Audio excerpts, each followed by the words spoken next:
दरम्यान ठाकरे बंधू एकत्र येणार असल्याच्या संकेतांवर आता राजकीय वर्तुळातून देखील अनेक प्रतिक्रिया आलेल्या आहेत. पाहूयात. दोघं भाऊ एकत्र येत आहेत. मला असं वाटतं आज बाळासाहेब हा दिवस बघण्यासाठी असते तर आम्हाला सगळ्यांनाच खूप आनंद झाला असता.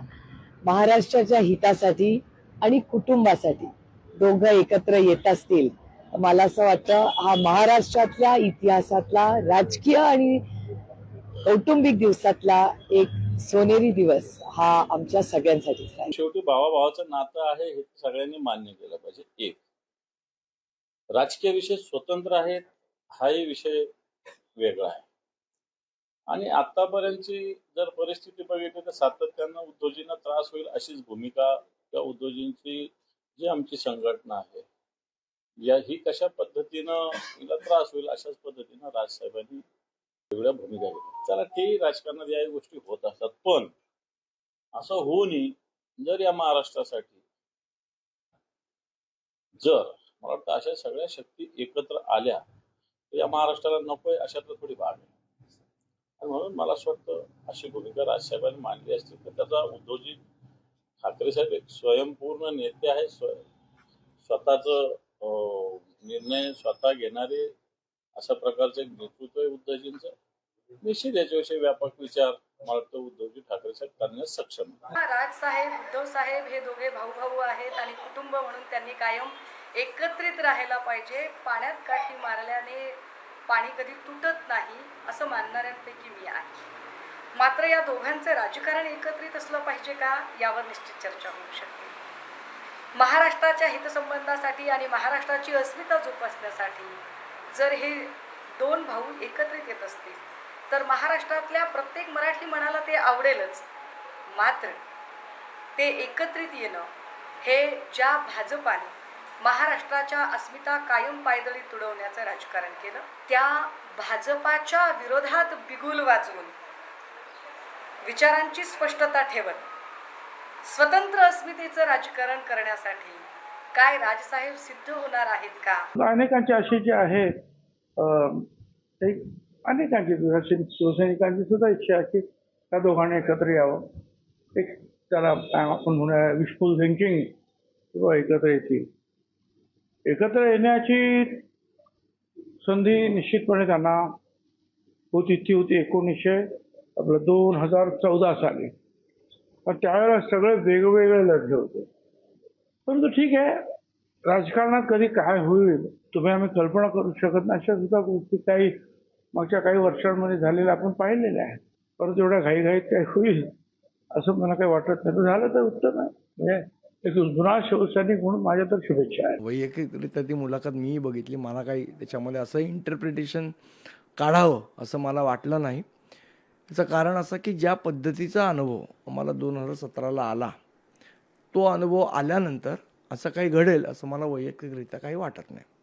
मराठी माणसाच्या हितासाठी एकंदरीत काल जर बघितलं तर माझी इच्छा आहे मात्र समोरच्याची इच्छा असली पाहिजे असं सुद्धा. बरोबर आहे. तेच मी म्हटलं की 2017ला आम्ही तो अनुभव घेतलाय. त्यामुळे समोरच्याची ती इच्छा आहे की नाही ह्याबद्दल आमच्या मनात खूप शंका आहे आणि एक मोठा क्वेश्चन मार्क त्याच्यावर आहे. 2017चा नक्की अनुभव काय होता ज्यामुळे तुम्ही आत्ताही त्यावरती सावरून बसलाय? मला असं वाटतं मी अनेकदा सांगितलेलं आहे ज्या पद्धतीची नंतर मग फोनच उचलायचे नाहीत.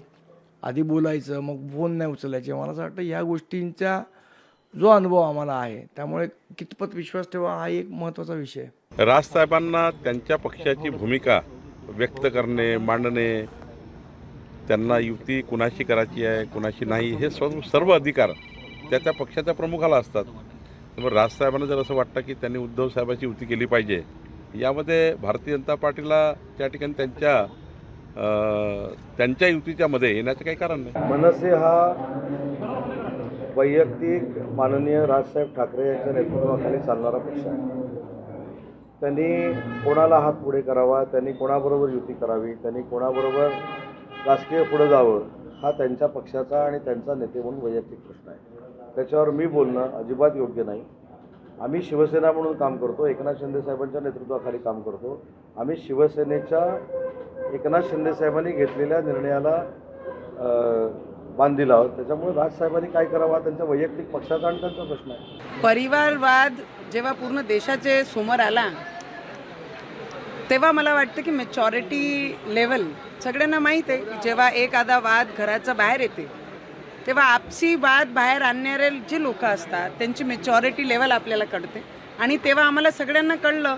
पण आम्ही राजकारणीय व्यक्ती कमी, पण एक माणुसकी या नात्याने एक परिवारमध्ये राहणारी व्यक्ती म्हणून त्यांना दोघांना शुभेच्छा आहे की बरं जर ते सोबत येत असन तर त्याचे मदत कोणी काटा बनणार नाही. पण हिंदुत्वादी की लढाई तर भगवा साथ ही रहेगी. माननीय राजसाहेब जे निर्णय घेतील प्रथम आमचा त्याला पाठिंबाच असेल जो निर्णय घेतील आणि तो त्यांचा निर्णय आम्हाला शिरसावंदी असणार. दुसरी गोष्ट दोघं भाऊ एकत्र आली तर 100% महाराष्ट्राला त्याचा फायदा होणार. महाराष्ट्रामध्ये दोघं भाऊ सत्ता सुद्धा आणणार एवढी दोघा भावांची ताकद आहे. उद्धव ठाकरेंनं पाहिलेले मुंगेरलाल की हसीन सपने असं मला वाटतं. कारण शेवटी एक राज ठाकरे खऱ्या अर्थाने हिंदुत्वाच्या विचारधारा बाळासाहेबांच्या विचारधारेला खऱ्या अर्थानं ताकद देणारं नेतृत्व आहे. आणि दुसरीकडे बाळासाहेबांचे विचार मातीत गाडण्यासाठी निघालेली फौज याचं कसं ताळमेळ बसू शकतं. ह्या चर्चा आहेत खऱ्या अर्थाने मीडियावरच्या चर्चाच राहतील.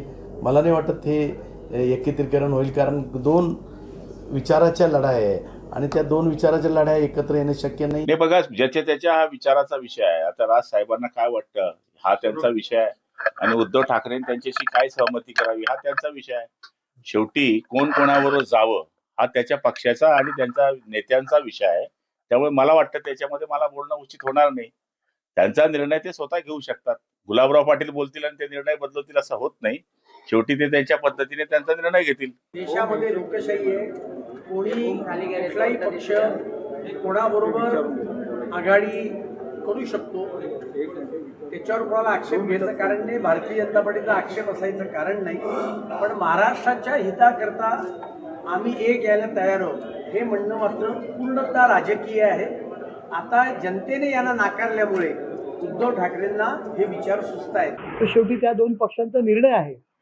परंतु प्रेम हे एकतर्फी होत नसतं. प्रेम हे दोन्ही बाजूनी पाहिजे आणि राजसाहेबांवरती उद्धव ठाकरे यांचं किती प्रेम आहे हे राजसाहेबच सांगू शकतात. त्यावेळची आजूबाजूची मंडळीच सांगू शकतात. बघा, महायुतीचं काम करते. महायुती मजबूत आहे. तिन्ही पक्ष एकत्र आहेत.